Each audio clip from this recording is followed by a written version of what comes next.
Bueno, a continuación vamos a hablar un poco de la Revolución de Mayo de 1810, los debates que se produjeron en aquel famoso Cabildo Abierto del 22 de mayo de ese año, la primera Junta de Gobierno del 25, los reglamentos que dictó y sus principios institucionales. En cuanto a la repercusión en el interior y los conflictos de poder, vamos a decir lo siguiente. En el aula ya se encuentran subidos, por otra charla mía, la repercusión en el interior y los focos de oposición, como se llamaban, como se lo llamó, a la Revolución de Mayo, con lo cual es un punto que no vamos a dar hoy, pero pueden verlo tranquilamente en el aula. Y en cuanto a los conflictos de poder entre Saavedra y Moreno, también lo va a abordar el doctor Miatelo al momento de dar la charla siguiente, la clase siguiente, sobre la Junta Grande. Así que hoy nos vamos a dedicar a esto. De todos modos, los PowerPoint completos están subidos en el aula, o sea que se pueden utilizar como perfecto material de estudio. Bueno, dicho esto, vamos a decir que ante la situación que existía en España, donde solo existía como autoridad el Consejo de Regencia, Cisneros convocó a los jefes militares para recordarles un poco su juramento de lealtad. Sin embargo, Cornelio Saavedra, jefe de los patricios, le manifestó que no existiendo más la Junta Central de Sevilla, que le había dado autoridad como virrey, este no tenía más autoridad y que por ende no contara con las fuerzas militares bajo su mando. Cisneros, ante esta situación, decidió llamar a un cabildo abierto. ¿Por qué? Porque suponía que la parte más sana y principal del vecindario no se iba a oponer públicamente a su mandato. El cabildo provocó que los criollos, a través de grupos comandados por French y Beruti, que no solo se dedicaron a repartir escarapelas, como se dice habitualmente, sino que French y Beruti armaron unos grupos conocidos como los Chisperos o la Legión Infernal, que no permitieron la entrada de invitados partidarios de Cisneros, que permitieron el ingreso de partidarios criollos sin invitaciones y que obligaron con sus gritos y presiones a muchos españoles a retirarse antes de emitir su voto. Bueno, vamos a los debates del Cabildo Abierto. Lo primero fue la proclama del virrey. A las 9 de la mañana se dio comienzo a la reunión y se dio lectura a la proclama del virrey. En dicha proclama no hacía más que reiterar los conceptos de Cisneros. Esto es, no modificar el orden constituido, no tocar la investidura del virrey y mucho menos las leyes virreinales. ¿Qué dijo el obispo Benito Luis Riega? Adhirió absolutamente a la proclama y sostuvo textualmente que aunque hubiese quedado un solo vocal de la Junta Central y arribase a nuestras playas, debería ser recibido como la soberanía. Ante esto, quien le va a responder va a ser Juan José Castelli, que va a ser conocido como el orador de la Revolución.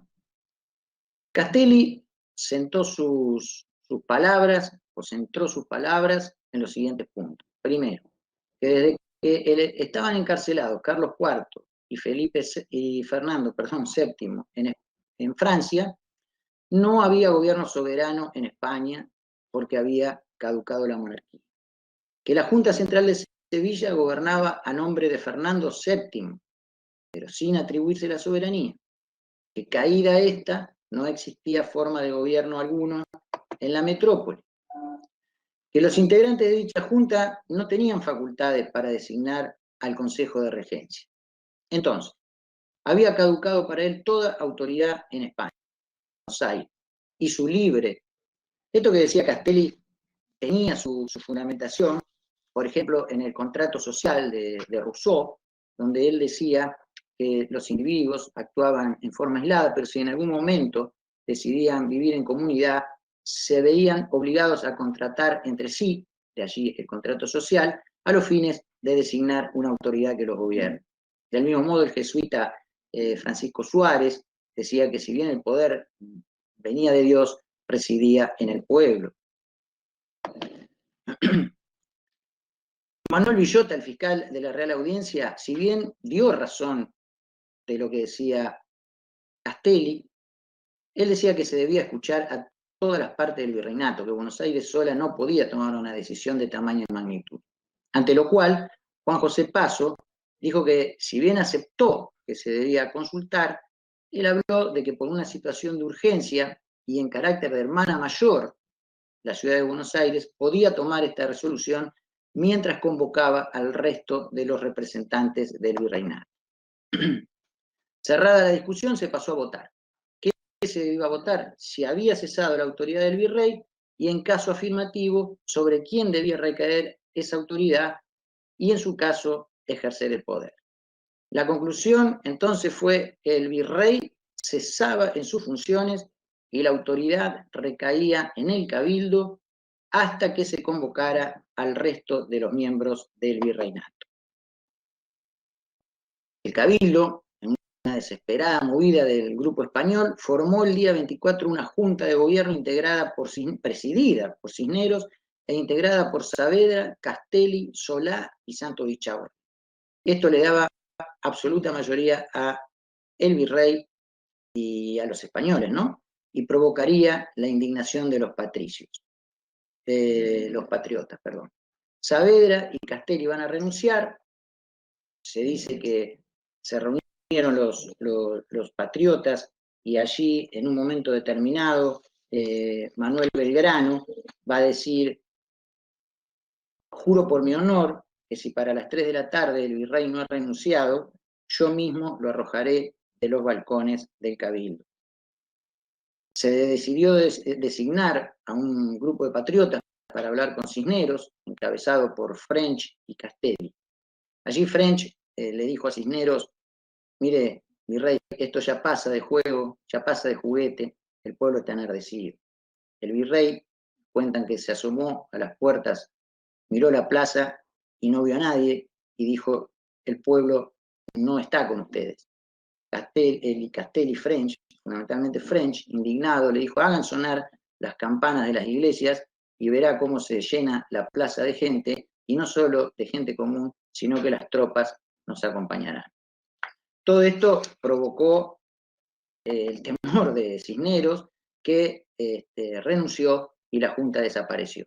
Ante esto, el Cabildo reasumió el poder y designó una nueva Junta, que va a ser la Junta del 25 de mayo, la primera Junta de Gobierno, que la presidía Cornelio Saavedra. Sus secretarios eran Mariano Moreno y Juan José Paso, y sus vocales Manuel Belgrano, Juan José Castelli, Domingo Mateu, Manuel Alberti y Juan Larrea.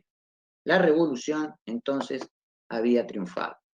Diría Saavedra que hicimos un formal abandono de nuestras vidas, que nosotros estamos solos, sin precedentes y confiados en nuestras propias fuerzas, en nuestro valor y en la justicia de la causa de la libertad americana. Quizás así sería. Los reglamentos y principios institucionales, vamos a ver. Lo primero que tenemos es el acta capitular del 25 de mayo de 1810. Allí se establecía que los miembros debían jurar lealtad a Fernando VII y a las leyes de España. Se establecía el carácter de la Junta era provisional, o sea, hasta que se reunieran los delegados del virreinato. La Junta podía reemplazar a sus miembros en caso de necesidad, pero el Cabildo podía removerla en caso de incumplimiento de sus deberes. La Junta debía velar por el orden y la tranquilidad pública, el Poder Judicial lo ejercería la Real Audiencia, la Junta debía dar un informe de Real Hacienda todos los primeros de mes, no podía imponer contribuciones sin la aprobación del Cabildo. Y lo más importante, se debían despachar circulares al interior para que convoquen a cabildos abiertos, para que elijan a sus representantes y estos se dirijan a Buenos Aires, atención, para establecer la forma de gobierno que se considere más conveniente.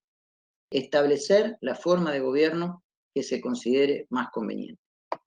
Sin embargo, la circular del 27 de mayo de 1810, que daba cumplimiento a este acta capitular, y que se envió a los jefes del interior, decía que se debía enviar representantes que debían trasladarse a Buenos Aires para integrar la Junta según el orden de llegada. Por lo cual acá tenemos una contradicción muy importante entre el acta capitular del 25 de mayo y la circular del 27 de mayo, y esa contradicción va a explotar al momento de la que se va a conocer como la Junta Grande. El reglamento de la Junta del 28 de mayo de 1810, bueno, puede considerarse como un primer intento de organizar la administración pública. Fijaba la residencia del presidente en el fuerte, la Junta se reuniría allí en determinadas horas, se le otorgaban funciones de gobierno y de guerra y hacienda a los secretarios Moreno y Paso, respectivamente. Se establecía que los asuntos menores podían ser firmados por el presidente y el secretario del acta respectiva. Si fueran asuntos un poco más complejos, debía firmarlo no solo el presidente, sino 4 de los vocales, y en los asuntos importantes debían firmar todos los miembros de la Junta. Con respecto al patronato, debía ser elevado a la Junta, al igual que se hacía con los virreyes. En cuanto al ceremonial, tendrían trato de excelencia y el presidente tendría los honores que antes tenía el virrey. Cualquier vecino podía dirigirse a la Junta y proponer soluciones a los problemas del pueblo. Bueno, hasta aquí esta charla sobre la Revolución de Mayo. A partir de ahora veremos el tema de la Junta Grande y las respectivas formas de gobierno que la sucedieron. Muchas gracias.